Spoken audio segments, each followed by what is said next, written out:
ల్యాబ్లో నుంచి వచ్చారు సార్ నమస్తే. రండి రండి చెప్పండి. ఏంటి? సార్ మీరు యూస్ చేసిన ఇన్హేలర్ లో నైట్రస్ ఆక్సైడ్ కలిసింది. దీన్ని లాఫింగ్ గ్యాస్ అంటారు. ఇది పీలిస్తే నవ్వు వస్తుంది. కంట్రోల్ చేయడం చాలా కష్టం. ఏయ్, ఏమైంది? మీద నాకేం తెలియదు గంగారెడ్డికి ఫోన్ చేయి. చేస్తాం. వాడు మనసు బాధపడి ఉంటుందా విషయం అన్నా. చెప్పాలి వాడికి. స్పీకర్ ఆన్ చేశా. హలో,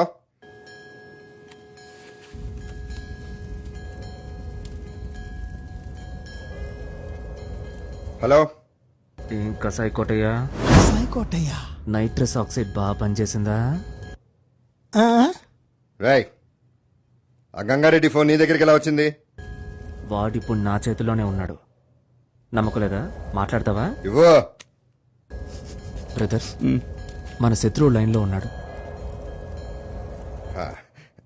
గంగా, నీ ఎందుకు నవ్వానో కారణం చెప్ప. నిజం చెప్పన్నా. నా భార్య శవం ముందు నుంచి నవ్వింది మాత్రమే కాక నవ్విందని కారణం కూడా చెప్తావా? లేదు గంగా, నీకు కావాలని నవ్వలేదు. కాదు, నువ్వు కావాలనే నవ్వావు. ఇప్పుడు చెప్తా విను. నీ చావుకి 100 మందితో వచ్చి నీ శవం ముందు నుంచుని పొట్ట పగిలేలా నవ్వుతాను.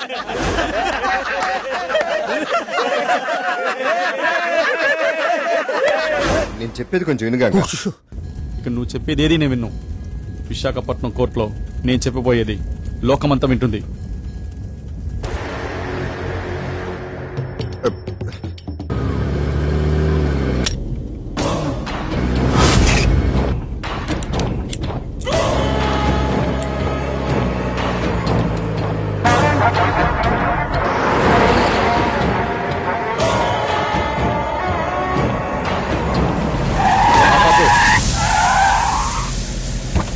ఎవర్రాది? ఏయ్, ఏంటి ఆ తొలడం? వెనకపో.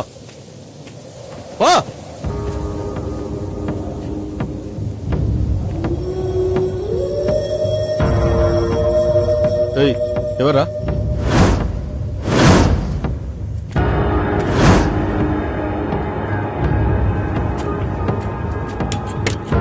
ఏయ్, డోర్ తెరవరా. ఏయ్, తెరవరా, తెరువు. రే సతీ, తెరవరా. రే తెరువు. రే రే కిట్టు.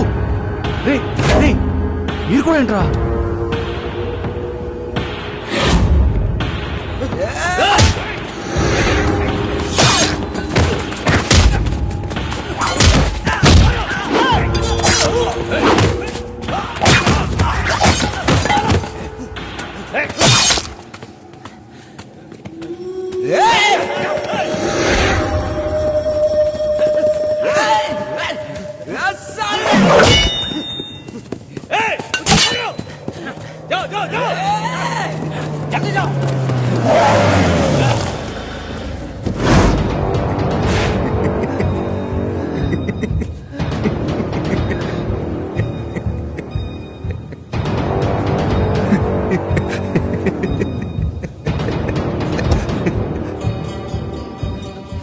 నన్ను ఇలా చూడాలనే కదా ఆశపడ్డావు.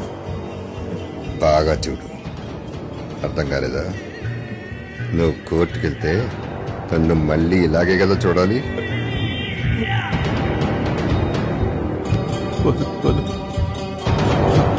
కత్తి చేత పెట్టినాడు ముందు గుర్తుంచుకోవాల్సింది ఏంటో తెలుసా? నన్ను వదిలే. ఎవరిని నమ్మరు.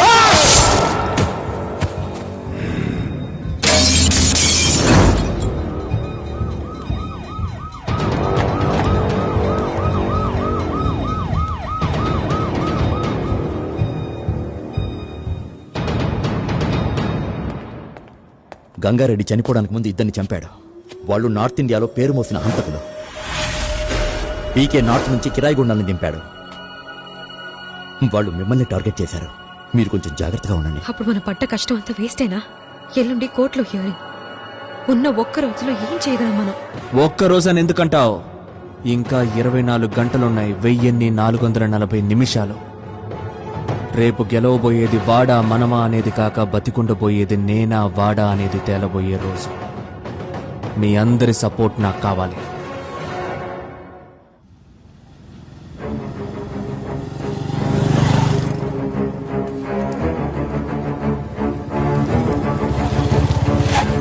నువ్వు అడిగినవన్నీ ఇందులో ఉన్నాయి. నా గురించి వరి అవ్వకు. నేను చెప్పినంత కరెక్ట్గా ఫాలో అవ్వు.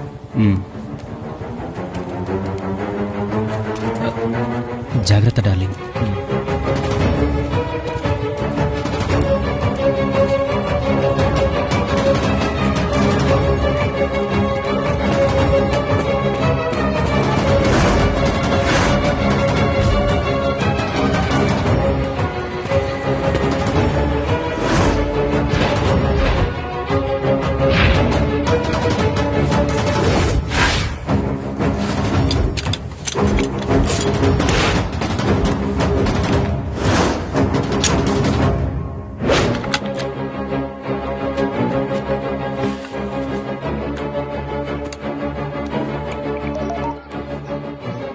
చెప్పండి.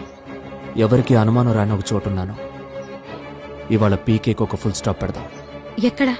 వైజాగ్ టు విజయనగరం రూట్లో ఉన్న పీకేకి చెందిన ఒక అండర్ కన్స్ట్రక్షన్ బిల్డింగ్ లో ఉన్నాను. జాగ్రత్త.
డార్లింగ్,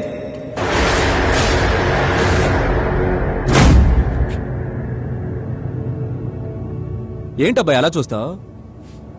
నీ చూపు చూస్తుంటే హైవేలో ఉన్న నీ బిల్డింగ్ రూట్ లోనే ఇవాళ ప్రధానమంత్రి కాన్వాయ్ వెళ్తున్నట్టు.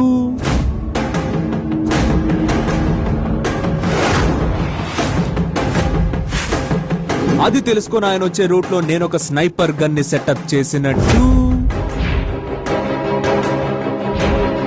మాధవి ఫోన్ ని నువ్వు ట్యాప్ చేస్తావని తెలిసి నేను తనతో మాట్లాడి నీ కిరాయి గుండాల్ని ఇక్కడికి రప్పించినట్టు.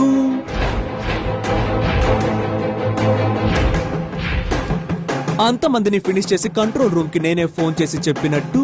కంట్రోల్ రూమ్ ఏంటి బాబు? ఇవాళ ప్రధానమంత్రి గారు వస్తున్నారు కదండి. ఆ రూట్ లో ఉన్న పీకే గారి బిల్డింగ్ లో ఆయన ప్రధాని హత్య చేయడానికి 30 మంది కిరాయి గుండాలను దించాడు. చూసుకోండి మరి. అంతమంది మారణాయుధాలతో అక్కడే ఉన్నారండి బాబా. త్వరగా వెళ్ళి ప్రధానమంత్రి గారిని కాపాడండి. మీరెవరు? భారత పౌరుండండి. సార్, పీకే ప్రధానమంత్రిని హత్య చేయబోతున్నట్టు ఫోన్ వచ్చింది. అది తెలియకుండా నువ్వు ఇక్కడికి వచ్చి పప్పరపా అని బిక్కభం వేస్తున్నట్టుంది చూడడానికి. నీ మీదట్టు నేను అలాంటి పని చేయలేదమ్మా. నువ్వు చెప్తే వాళ్ళు నమ్మేస్తారా? అయ్యో నమ్మేశారే. చూస్తావా? Come the here.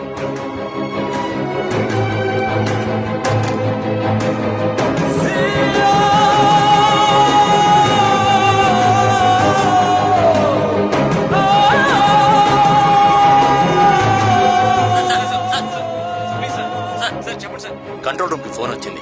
అది మాత్రమే కాకుండా బిల్డింగ్ లో తీవ్రవాదుల జాడని తెలిపి ఆధారాలు కూడా దొరికాయి.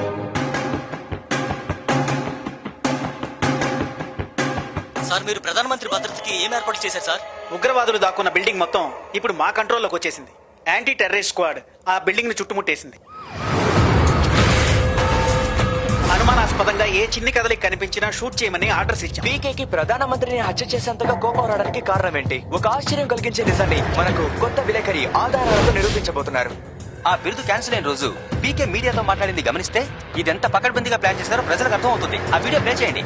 నన్ను కలవని పరిణామాల్ని ఆయన ఎదుర్కొంటాడు.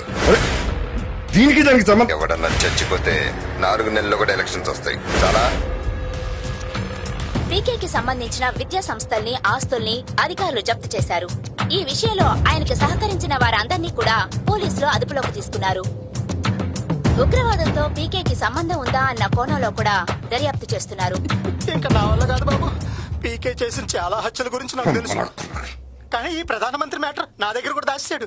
ఒక చిన్న రిక్వెస్ట్, నన్ను రాజమండ్రి జైలుకి పంపించండి, రేయ్, నిన్ను- చర్లపల్లి జైలుకి పంపండి, కానీ బీహార్కి మాత్రం పంపించొచ్చు. నిన్ను కూడా వేసి పారేస్తా. ఎందుకంటే నాకు అస్సలు హిందీ రాదు బాబు.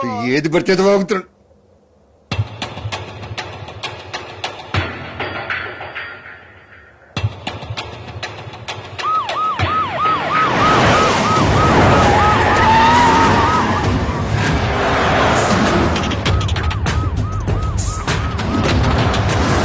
పీకే నివసిస్తున్న అధునాతన బంగ్లా, ఆయన నడుపుతున్న కాలేజీలు మరియు వాహనాలు ప్రభుత్వ సాయుధ బలగాలు తమ ఆధీనంలోకి తీసుకుంది.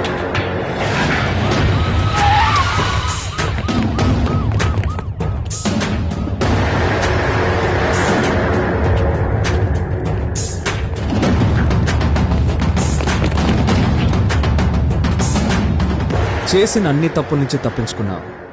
చెయ్యని తప్పుకి ఎలా ఇరుక్కుపోయావో చూసావా? ఇదేరా నేను నీకు విధించిన శిక్ష. నేను ఆ రోజే అన్నాను కదరా, ఈ రోజు ఎవ్వరికీ లేని ఒక చెడ్డ అలవాటు నాకుంది, అదే ఇచ్చిన మాట నిలబెట్టుకోవడం అని. నా మాటను నేను నిలబెట్టుకున్నాను, నువ్వు నీ ప్రాణాల్ని నిలబెట్టుకో చూద్దాం. నా జీవితాన్ని నాశనం చేసావు కదరా.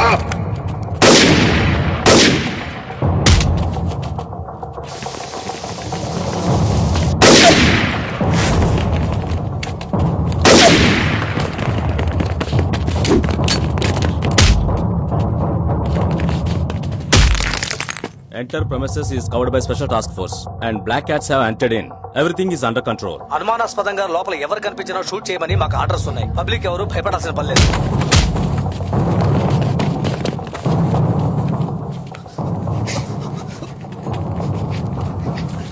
ఈ చిన్న కథలకైనా ఒక్క ప్రశ్న కూడా లేకుండా కాల్చి వాళ్ళకి వస్తున్నారు.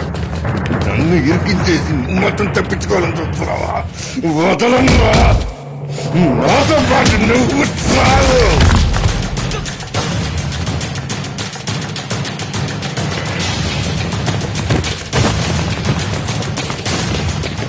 నీ సరెండర్ అయిపోతాం. నాతో పాటు కూడా ఉన్నాడు, లోపల ఉన్నాడు అని పెట్టుకోండి. ఇద్దరు కలిసి కొట్ట పన్నాం అని మాత్రం వదలు పెట్టుకోండి. లోపలికి వెళ్ళాడు పెట్టుకోండి.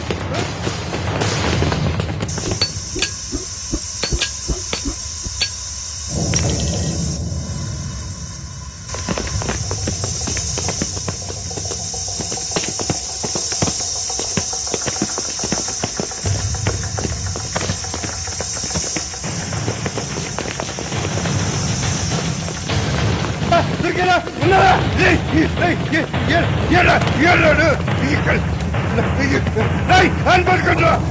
ఉన్నాడా లోపల? ఎక్కడున్నాడు? ఎక్కడ చంపైన రాని అని మాత్రం